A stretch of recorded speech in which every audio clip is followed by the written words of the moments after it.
Today I'm going to share what I've been doing this summer. I've been dealing with plantar fasciitis for about 3 months, and I'm going to show you how I've slowly built back up to walking again, but I've done it by modifying completely.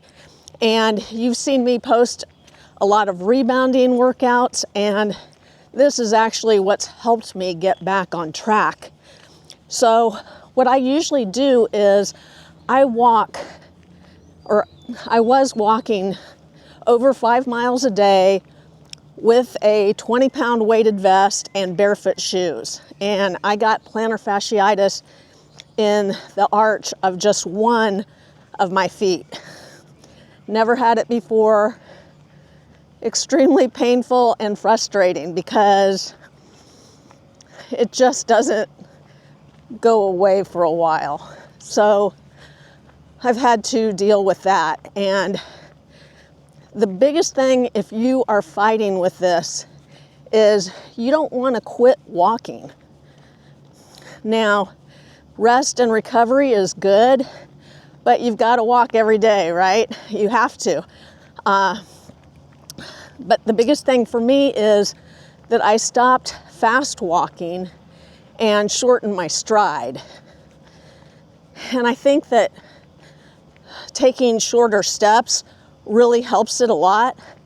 But what I did was I worked up to 1 mile, and then I worked up to 2 miles, and then 3 miles. And after the 3 miles, I did 4 this week, but I was feeling it more than I thought that I should, so I backed off again. And, you know, I don't want to be dealing with this for a year, but I backed off again. But then what I do is I finish my steps on the rebounder, which has been really great because with rebounding, I don't have any foot pain at all. So that's been pretty great. Watch some of my videos on rebounding if you're turning up your nose at the thought of it, because I actually turned up my nose too. So the big thing that I like to do now is I'm back in my barefoot shoes. I have not started wearing a weighted vest again because I was just very apprehensive about having a setback. And so what I like to do is I like to interval walk, and that has helped so much with fat loss. It's been very frustrating that it's the summer, and that's when I always seem to get hurt, is during the summer. And it's not because I'm more active in the summer than the winter, but I don't know. Well, maybe it is. Because we do a lot of hiking and kayaking and some of the things like that. So what I'm going to show you is how to start with the intervals. And we are going to start now with 3-minute intervals, where we're just going to increase our pace a little bit for 3 minutes, and then we're going to do 3 minutes back. But the other thing that you can do is you don't have to walk on concrete. Now, I don't really have a choice because where I live, it's a golf course community, and there isn't a lot of options. I don't like walking on the golf course. I feel like that's not proper golf course etiquette. I go on the golf course when I know there aren't going to be any golfers on it. So, but I do the pass, and they're concrete. So you can get inserts for your shoes. I do have an insert in my barefoot shoes just specifically for my arch. And then you can walk on ground, you can walk on a track. I do want to show you this because it's a foggy morning here. I don't know how well you can see that, but It's really pretty with the sun just coming up. Anyway, so we've got about 20 more seconds of walking quickly, and then we're gonna pull back and we're gonna just go at a slower pace for 3 minutes. So now we're going a little slower. So, and what I did was I was doing 1 minute on, 1 minute off, just to give it some variety, and really taking it very slow. But then I was also doing exercises, which I'll show you, to help the plantar fasciitis. But there's all these things that I've been doing. The vibration plate for warming up and cooling down, I think, has made a big difference in my recovery. And then the rebounder, of course, has been instrumental in the recovery. And like I said, you can get 10,000 steps on that rebounder, no problem. So the idea is staying injury-free, of course. We're just going to, I know it hasn't been 3-minute recovery or anything, but I'm going to increase my speed a little bit here, and we're gonna do kind of a shorter walk and then finish it off with the rebounder today. Setbacks are no fun, but you want to be mindful of them. And if you've watched any of my other walking videos, I tripped over a suitcase in the middle of the night the evening before we were going to Florida to visit our son, who I hadn't seen for a while.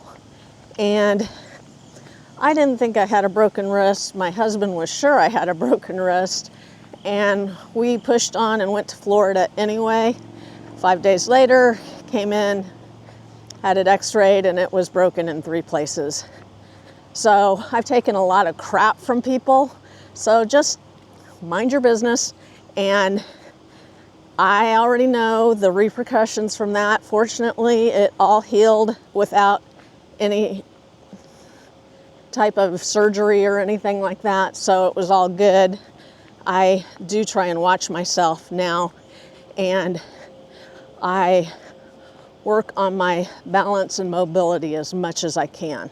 Walking has been a game changer for me, and it's just something I don't want to give up.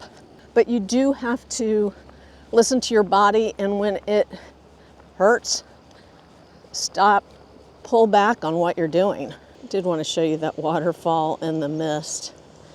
Maybe we can get a better look at it. Walking is so important, and how I did this was I was out walking in July with my 20-pound weighted vest and my barefoot shoes, and just came in from the walk and thought, my arch hurts, and I don't know why.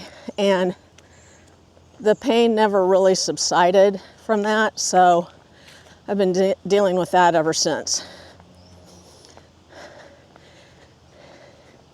I think I've gotten injured more times in my 60s than I ever have. It's the craziest thing. I feel like I take care of my body pretty well. Do all the things. I eat a really clean, mostly vegetarian. And if I do eat any meat, it is freshly caught Atlantic salmon or organic farm-raised chicken. I don't eat any red meat at all, or pork. But I feel like I get all the things that I need. It's just a sign of getting older, I think. Not that that's a bad thing. Let's cut over to my before and after vibration plate warm-ups, followed by the rebounder. So what I've been doing when I get through with my walking workout is I'm coming home and getting on the trampoline. And you can easily put miles on this. So you can easily do 10,000 steps or however many you want to by using the trampoline. So that's what I've been doing. And honestly, this makes such a great workout for a rainy or snowy day. If you want to work out early in the morning and it's dark, this is really the way to go because it's so easy on your joints and it just starts your lymphatic drainage and boosts the endorphins in your brain, and it's a feel-good workout. So you might want to consider, if you have plantar fasciitis, to look into a rebounder. When I get done, I give myself some therapy on the vibration plate. When I get back to help the plantar fasciitis, I use a vibration plate after I walk and rebound. And this is preset for 10 minutes, which I keep it at, and I turn it, it goes up to 100, the speed on it, and I turn it to about 50. So it does have a remote with it. I just am never in the habit of using the remote. So I get my extra stretching by bending over. And I turn it on and then set it up to 50 and step on it. It already feels fantastic. It just kind of makes you want to sigh. But some of the stretches on it that I do is put one foot on it and keep your back straight and your legs straight. Put your heel on it and bend over. Then you're going to want to do that with the other heel. Then you can do a calf stretch on both legs. This is, if you want to stand with one foot on the plate, heel pressing into it, keep your back leg straight, and let the vibration do its work. Another thing you can do is sit on the plate, cross one leg over the other, press your knee, sit up straight, and open your hips. And you can do this for 30 seconds to a minute on each side, but this does help open your hips after you've been exercising. Now, if you've got balance issues at all, the other thing I like to do is a quadricep stretch. So you're going to balance on one leg. You might need to be close to the wall for this, but this is going to stretch out your quadriceps. So unless your balance is really, really good, you don't want to be doing this because the vibration throws off your balance, as you can see. So you definitely want to have a wall or a piece of or a piece of furniture close by. Now, I didn't have it for this, but I usually have a wall right where my vibration plate is. And I'm telling you, this feels so good. You can do this before you exercise and then again after, and you will be good because it gets the blood flowing to your muscles. It starts your lymphatic drainage, and it will loosen you up to go walking and then all the stretching. So the other thing, you can sit on the plate. I don't have that big of a vibration plate. I actually wish I had a bigger one. So sit cross-legged on it, and then put your hand behind you and turn slightly. Now, if this starts hurting you, loosen up. Don't go as far. You can also grab the back of the vibration plate, but like I said, this isn't the biggest vibration plate. I would really like to try some of the more premium brands, but this is what I've got. So you want to do that for 30 seconds to a minute. After that, I clasp my hands together behind me and just do a chest opener. Oh, this feels really good. And it's helping, I feel like it helps the plantar fasciitis. Of course, I use a massage gun on it with a pointed tip, and it really gets in there, and that helps a lot because it essentially does a lot of the things that the vibration plate does, but on steroids, right? So it targets like where your pain is, and you can do that. Now the other thing is if you do a stretch on each side, oh, you can hear.